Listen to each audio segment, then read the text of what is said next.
اے میرے بندو جو ایمان لائے ہو، میری زمین فراخ ہے تو میری ہی عبادت کرو۔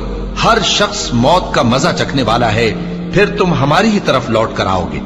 اور جو لوگ ایمان لائے اور نیک عمل کرتے رہے، ان کو ہم بہشت کے اونچے اونچے محلوں میں جگہ دیں گے، جن کے نیچے نہریں بہ رہی ہیں، ہمیشہ ان میں رہیں گے۔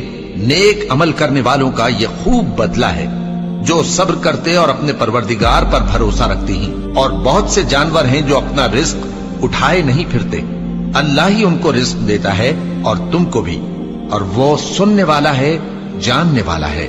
اور اگر ان سے پوچھو کہ آسمانوں اور زمین کو کس نے پیدا کیا اور سورج اور چاند کو کس نے تمہارے زیر فرمان کیا، تو کہہ دیں گے اللہ نے۔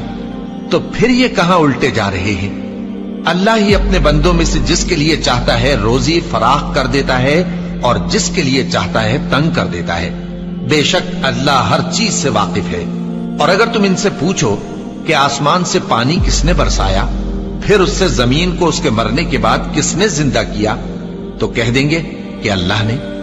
کہہ دو کہ اللہ کا شکر ہے، لیکن ان میں اکثر نہیں سمجھتے۔ اور یہ دنیا کی زندگی تو صرف کھیل اور تماشا ہے، اور ہمیشہ کی زندگی کا مقام تو آخرت کا گھر ہے۔ کاش یہ لوگ سمجھتے۔